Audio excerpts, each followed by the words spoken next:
Hello friends, good morning. कैसे हैं आप सब लोग? आज मैं आप लोगों से बात करने जा रहा हूँ ब्लू इकोनॉमी का।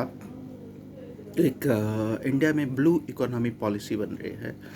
आपने देखा होगा कि इंडिया का जो अंतरिक्ष वाला पोर्शन है, जो समुद्र से लगा हुआ पोर्शन है, वो बहुत ही बड़ा पोर्शन है। और वहाँ से क्या है कि हमारी जो फिशिंग इंडस्ट्री है वो चलती है। फिशिंग इंडस्ट्री है, कई तरह के जो है टूरिज़्म चलता है। वहाँ हमारी इकोनॉमिक एक्टिविटीज़ बहुत है। तो ऐसा पाया गया है कि जो समुद्र से सर्टेन नॉटिकल माइल्स तक वो हमारा इंडिया का टेरिटरी है। वहाँ तक हम फिशिंग कर सकते हैं, वाइल्ड एक्सप्लोरेशन कर सकते हैं। कई तरह के जो नेचुरल रिसोर्सेज हैं, जो अबव सी हैं या अंडर सी हैं, अ, वहाँ पे हम अपना इकोनॉमिक एक्टिविटी कर कर सकते हैं। और ऐसा देखा गया है कि इंडियन इकोनॉमी में जो बहुत सारे लोग इस समुद्र पे, कोस्ट लाइन पे आजीविका के लिए डिपेंडेंट है। चाहे वो फिशरमैन हो, चाहे वो फिश कंपनी हो, कुछ एग्रीकल्चरल कंपनियां हैं, वो सब हैं। तो वो सारी चीज़ें, या टूरिज़्म है, वो सभी उस समुद्र पे आजीविका के लिए डिपेंडेंट है। तो इंडिया के अंदर, जो कि कोस्ट लाइन आपको पता है 7,500 किलोमीटर तक का है, इतना बड़ा कोस्ट लाइन है। ईस्ट कोस्ट है, वेस्ट कोस्ट है।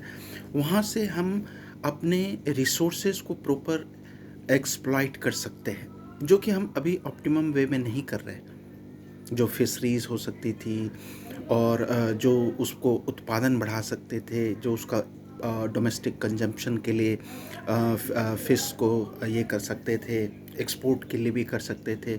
जितना हमें करना चाहिए उतना हम नहीं कर पाते। और इवन जो हमारा मिड सी और डीप डीप सी जो फिशिंग है, वो तो बिल्कुल ही अंडर वैल्यूड है, अंडररेटेड है।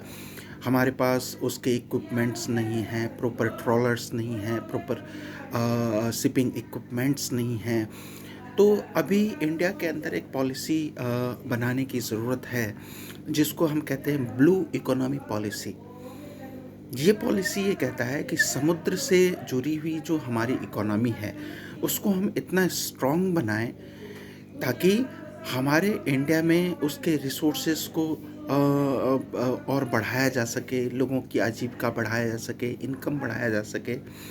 और ये चीज़ ऐसे वे में किया जाए, सस्टेनेबल डेवलपमेंट होना चाहिए। इसका मतलब कि फिश कोई भी चीज़ ऐसे ना किया जाए जिससे इकोलॉजी को प्रॉब्लम हो या इन्वायरमेंट को प्रॉब्लम हो। तो ये सारी चीज़ें ब्लू इकोनॉमी में आएंगी। ब्लू का मतलब होता है, जो समुद्र से जब बिल्कुल अंदर जाने लगते हैं तो आपको ब्लू ब्लू ओशन दिखता है। इसी को हम ब्लू इकोनॉमी, जो इकोनॉमी समुद्र पे आधारित है, उसको ब्लू इकोनॉमी हम बोलते हैं। तो ये सारी चीज़ें, क्योंकि इंडिया, आपको ऑलरेडी पता है कि हमारे जो स्टेट्स हैं, 9 कोस्टल स्टेट्स हैं। ऐसे स्टेट्स, 9 कोस्टल स्टेट्स हैं जिनका बॉर्डर समुद्र या समुद्री कोस्ट लाइन से लगता है। गुजरात है, महाराष्ट्र है, कर्नाटका है, बहुत से 9 कोस्टल स्टेट्स हैं। और इसके साथ 1382 आइसलैंड हैं, छोटे छोटे आइसलैंड हैं इंडिया के पास।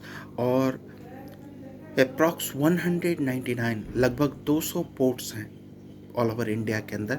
वैसे ये अलग बात है कि जो मेजर पोर्ट हैं वो 12 ही हैं, बाकी सारे छोटे छोटे पोर्ट्स हैं।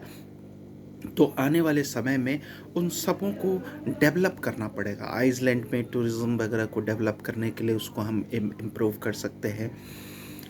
आइसलैंड को टूरिज़्म हो सकता है, वहाँ फिशिंग, उस एरिया में फिशिंग हो सकती है, या उसका कोई कमर्शियल डेवलपमेंट हो सकता है। और साथ ही जो पोर्ट है, उस पोर्ट को और ज़्यादा इंटरनेशनल स्टैंडर्ड पे हम उसको अपग्रेड कर सकते हैं, पोर्ट्स को और बड़ा कर सकते हैं। वहाँ से हमारा फॉरेन ट्रेड हो सकता है। तो ये सारी चीज़ें हमें करने की ज़रूरत है, जो marine, without without disturbing, without damaging the marine ecology. हमें इस चीज़ का ध्यान रखना है कि जो मैरीन इकोलॉजी है उसको कोई डैमेज ना हो, सस्टेनेबल डेवलपमेंट हो। सस्टेनेबल डेवलपमेंट का मतलब है कि आपका काम चलता रहे, इकोलॉजी को कोई डैमेज ना हो। आप कमर्शियल एक्टिविटी तो करो, लेकिन एनवायरनमेंट को कोई डैमेज नहीं होनी चाहिए, वो सस्टेनेबल डेवलपमेंट होता है। तो ये सारी चीज़ें हैं। अभी क्या है कि इंडिया में भी लास्ट माइल कनेक्टिविटी बनाने की ज़रूरत है। जो हमारा जितना बड़ा कोस्ट लाइन है, उसके के आसपास बहुत सारा इंफ्रास्ट्रक्चर में इन्वेस्टमेंट करने की ज़रूरत है। और उसमें जैसे समुद्र के साइड में विंड एनर्जी पे काम हो सकता है, टाइडल एनर्जी पे काम हो सकता है। एक बहुत बड़ी एनर्जी का सोर्स हो सकता है विंड एनर्जी, टाइडल एनर्जी, वहाँ पे काम हो सकता है। इलेक्ट्रिसिटी के वर्क जो कोस्टल रीजन में हैं उनको ये प्रोवाइड किया जा सकता है। तो ये सारी चीज़ें हो रही है, इसी को हम कहते हैं ब्लू इकोनॉमी।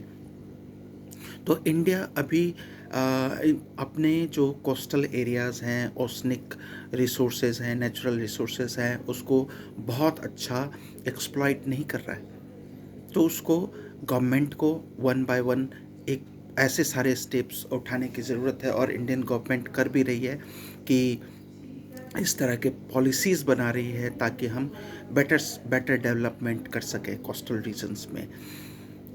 तो ये ब्लू इकोनॉमी की बात है। और क्योंकि चूँकि हमारा कोस्ट लाइन बहुत बड़ा है, तो इसीलिए फ़िशिंग कंपनीज़ को बहुत सारा फ़ायदा हो सकता है। जो फ़िशरमैन हैं, उनका इनकम बढ़ सकता है। जो विलेजेस हैं, जो एग्रीकल्चर पे डिपेंडेंट हैं कोस्टल एरिया में, उनकी इनकम इम्प्रूव हो सकती है। शिपिंग कंपनीज़ हैं, और भी बहुत टूरिज़्म है, जो कोस्ट लाइन में टूरिज़्म पे डिपेंडेंट हैं, जिनका लाइवलीहुड। तो ये सब सारी चीज़ें इम्प्रूव करने की ज़रूरत है। और क्या है कि मिड सी और डीप सी में तो बहुत ज़्यादा काम करने की ज़रूरत है इंडिया को। मिड सी मतलब कोस्ट लाइन से बहुत अंदर जाने के बाद, और डीप सी तो बिल्कुल ही जो हमारा डीप सी है, वहाँ पे हमारी फिशिंग हो, वहाँ पे हमारा ऑयल एक्सप्लोरेशन हो, जो भी नेचुरल मिनरल्स हैं, ऑयल्स हैं, ऑयल रिग्स हैं, उन सब पे एक मैसिव काम करने की ज़रूरत है। तभी जाकर हमारी इकोनॉमी बहुत अच्छा इम्प्रूव होगी, डेवलप होगी। तो ये जो ब्लू इकोनॉमी है, इसका जो शेयर है हमारे पूरे जीडीपी में, ग्रॉस डोमेस्टिक प्रोडक्ट में, जो इंडियन इकोनॉमी में है, उसको अभी बढ़ाने की ज़रूरत है। अभी ऑलमोस्ट ये 4% के आसपास है। इसको और भी ज़्यादा बढ़ाने की ज़रूरत है। और जब ये बढ़ेगा, तब जब हम एक पॉलिसी डिसीजंस को डिसाइड करेंगे। और साथ में जैसे 1400 मिलियन टन इंडिया अभी फिश और फिशरीज प्रोडक्ट, जो सी फूड आइटम्स होते हैं, उसको प्रोड्यूस करती है। कुछ एक्सपोर्ट भी होता है उसका अच्छा खासा पोर्शन। तो अगर हम फिशरीज़ में और अच्छा डेवलप करते हैं, उसका एक्सपोर्ट करते हैं, तो इसमें हमारी फॉरेन एक्सचेंज की अर्निंग भी काफ़ी अच्छी आएगी, और इससे इकोनॉमी भी और ज़्यादा सुदृढ़ होगा। तो आज हमने बात की है ब्लू इकोनॉमी पॉलिसी की। ब्लू मीन्स ओशन से रिलेटेड, कोस्ट लाइन से रिलेटेड। और आशा करता हूँ कि ये जो इन्फॉर्मेशन मैंने आपके साथ शेयर किया है, वो आपको अच्छा लगेगा। अगर आपको ये वीडियो अच्छा लगा है, तो लाइक एंड सब्सक्राइब करना ना भूलें, और अपने दोस्तों और रिलेटिव्स में ज़रूर शेयर करें। Thank you.